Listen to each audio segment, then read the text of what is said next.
তো বন্ধুরা দেখতে পাচ্ছ আমি রিয়েল মানে ভিডিও করছি। তাই আমি চলে এসেছিলাম কলকাতা, গেছিলাম কলকাতা থেকে ফেরার পথে রোডের ব্রিজটা করছি, মানে ওভার ব্রিজগুলো করছি। তো আমার সাথে আজকে ঘটনা ঘটে গেছে। পুলিশ মানে পেশেন্ট ছিল গাড়িতে, তো পুলিশ এতই বেমান যে একটা থানার পুলিশ দাঁড়িয়ে, মানে কল্যাণী এক্সপ্রেসের রোডের আগে যে বিএসএফ ক্যাম্পটা রয়েছে তার আগে একটা পুলিশওয়ালা আমার কাছ থেকে জোর জবরদস্তি করে, মানে মেয়ে ছেলেকে উল্টো পাল্টা কথা বলে আমাকে আটকে রেখে মানে গাড়ির কাছে আমাকে যেতেই দেয়নি। অ্যাকচুয়ালি 2000 টাকা নিয়ে নিয়েছে। তো দাদারা আমরা মান্থলি করে আসছি, তাও মানে এই যে এরকম করে যদি পুলিশে অত্যাচার করে আমাদের ক টাকার গাড়ি, ক টাকা ইনকাম করতে আসে, তাই না?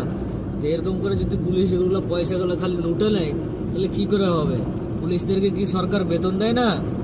না সরকারের কাছে ওনারা বেতন পায় না? বেতন না পেলে এগুলো করবে, ঠিক আছে, বেতন পায়, আবার গাড়িওয়ালার উপরে চোট। মানে আমার তো লিগ্যাল পেপারস, সব পেপারস রয়েছে, তারপরে যদি পুলিশ এরকম করে টাকা নেয় তাহলে কি করে গাড়ি, মানে গাড়িগুলো কিনবো কি করতে দাদা?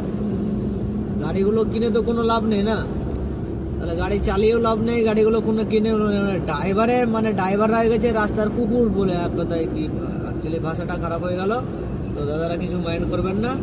হ্যাঁ, মানে পুলিশরা ড্রাইভারদেরকে যে কি যে মনে করে, আর গাড়িওয়ালাদেরকে মানে ওদের মনে হয় যে ওরা গাড়িগুলো রাস্তায় চলার জন্য ওরা কিনে দিয়েছে, সরকার ট্যাক্স নিচ্ছে না, সরকার কি পুলিশকে বেতন দেয় না?